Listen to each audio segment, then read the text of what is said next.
A Bíblia raramente descreve batalhas como simples confrontos físicos. Desde os primeiros livros do Antigo Testamento, a guerra aparece como um fenômeno organizado, normatizado e profundamente integrado à vida social, jurídica e religiosa de Israel. Embora não exista um manual militar formal, nos moldes romanos ou gregos, o texto bíblico distribui, ao longo de leis, narrativas históricas e cânticos, um sistema completo de recrutamento, treinamento, disciplina, comando e estratégia. Quando esses elementos são reunidos, torna-se evidente que o exército israelita não era improvisado, mas estruturado, e que sua doutrina militar estava diretamente associada à figura de Javé como comandante supremo. O treinamento militar em Israel não aparece como uma instrução institucionalizada em quartéis, mas como um processo orgânico e contínuo.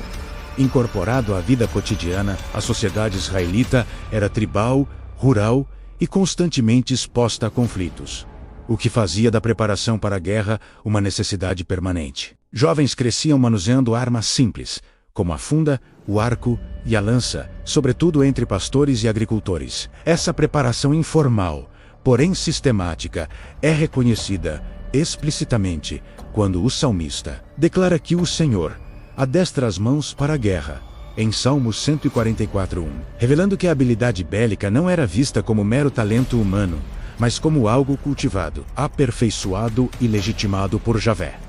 A existência de tropas especializadas confirma a presença de treinamento técnico avançado. Em Juízes 20:16, o texto menciona guerreiros da tribo de Benjamim, capazes de usar a funda com precisão absoluta, errando o alvo por um fio de cabelo. Em 1 Crônicas 12, aparecem combatentes ambidestros, aptos a lutar com espada e arco, usando ambas as mãos. Tais capacidades não surgem sem repetição, disciplina e padronização de técnicas, o que indica um nível de preparo militar incompatível com a ideia de exércitos improvisados. O recrutamento israelita também seguia critérios claros e racionais. O livro de Números descreve censos realizados especificamente para fins militares, contabilizando homens a partir de 20 anos aptos para sair à guerra. Essa prática revela uma organização estatal consciente da necessidade de dimensionar forças, distribuir responsabilidades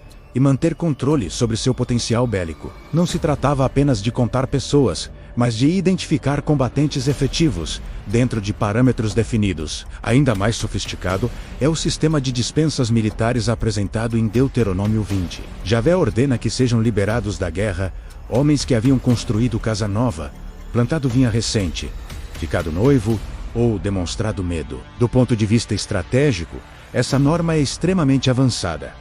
Remove do campo de batalha soldados emocionalmente divididos ou psicologicamente instáveis, preserva a moral do exército e prioriza a coesão interna em detrimento de superioridade numérica. O resultado são tropas menores, porém altamente comprometidas. Conceito central em estratégias modernas de forças especiais. Nesse ponto surge um aspecto decisivo para compreender Javé como general. A Bíblia sugere repetidamente que seu comando não se baseava apenas em inspiração espiritual, mas em visão completa do teatro de operações. A narrativa bíblica pressupõe que Javé detinha conhecimento total do inimigo, das rotas, do terreno, do tempo e das condições futuras. Em vários momentos, essa capacidade é mediada por seus mensageiros, frequentemente descritos como anjos, que atuam como observadores, mensageiros e executores. Essa estrutura sugere algo análogo a um sistema de inteligência militar.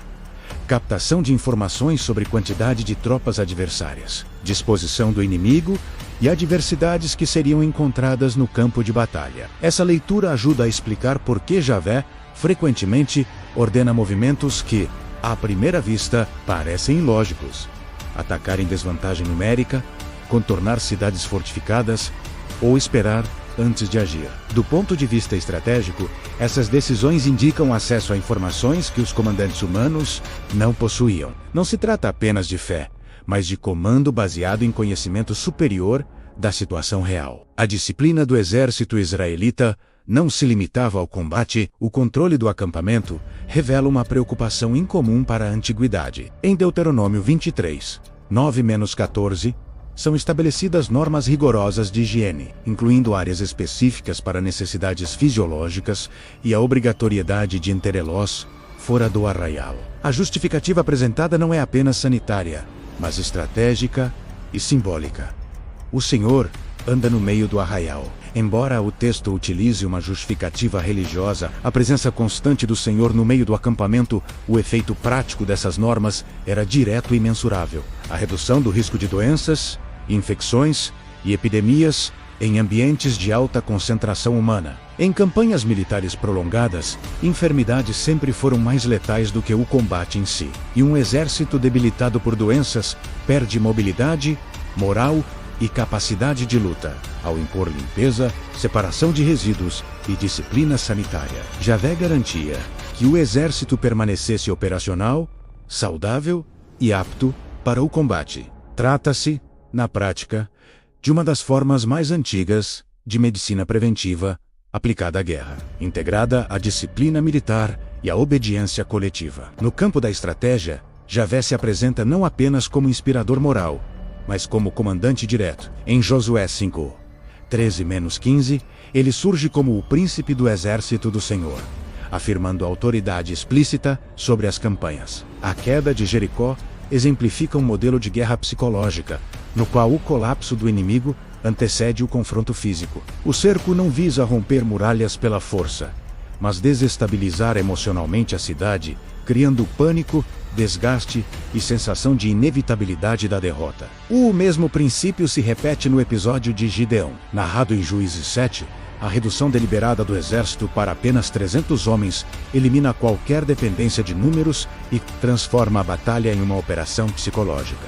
Ataque noturno, uso coordenado de sons, luzes e surpresa para induzir confusão interna no inimigo. A vitória ocorre porque o adversário perde a capacidade de interpretar a realidade do combate. Outro elemento central é o impacto psicológico do discurso de Javé sobre suas tropas. Quando ele afirmava que Israel venceria, essa certeza absoluta produzia um efeito profundo nos guerreiros. A convicção de que a vitória era inevitável reduzia o medo, aumentava a agressividade controlada e fortalecia a confiança coletiva. Soldados que acreditam lutar sob comando infalível tendem a avançar com mais determinação, resistir por mais tempo e manter a formação mesmo sob pressão extrema. A guerra, nesse sentido, era vencida antes do primeiro golpe. Por outro lado, a Bíblia também mostra o efeito oposto. Quando Javé se retira ou deixa de conduzir o povo, Israel se desorganiza e passa a sofrer derrotas. Em diversos episódios, a ausência do comando divino resulta em confusão estratégica, quebra de moral e fracasso militar. Quando Javé anuncia previamente que a batalha será perdida, a derrota se concretiza, não apenas como punição, mas como consequência psicológica e organizacional. Um exército que perde a confiança em seu comando supremo entra em colapso antes mesmo do combate decisivo. Esse padrão revela que Javé não atuava apenas como estrategista externo, mas como o eixo psicológico e organizacional do exército israelita. Ele fornecia direção, legitimidade, confiança e coesão. Ao mesmo tempo, controlava informação, disciplina, número de combatentes e momento exato de agir. Nenhum general humano reúne, de forma simultânea, inteligência total, autoridade absoluta e controle psicológico completo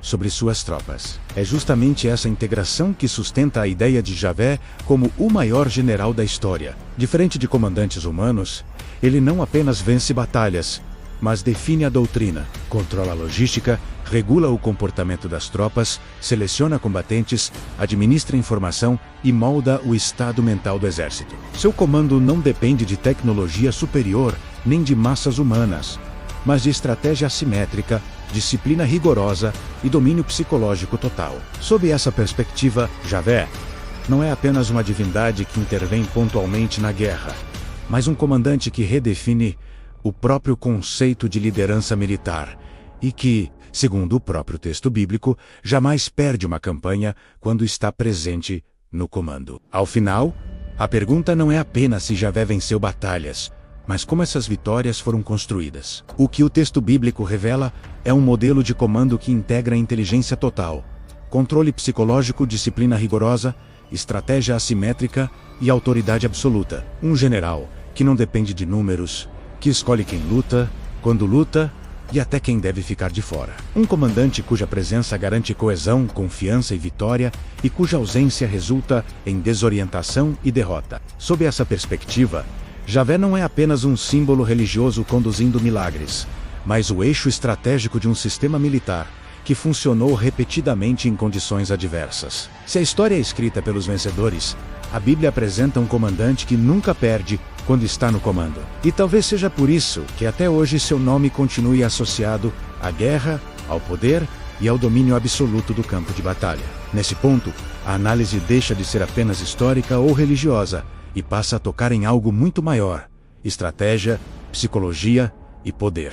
E é justamente aqui que vale abrir o debate. Se essa leitura faz sentido para você, se Javé pode ser compreendido não apenas como uma figura espiritual, mas como um comandante que dominava informação, moral e estratégia, deixa teu comentário. Diz se você concorda, se discorda ou se enxerga isso por outro ângulo. E se esse tipo de conteúdo mais profundo te interessa, se inscreve no canal e deixa o like, porque é isso que mostra que vale a pena continuar explorando esse tipo de análise que vai além do óbvio.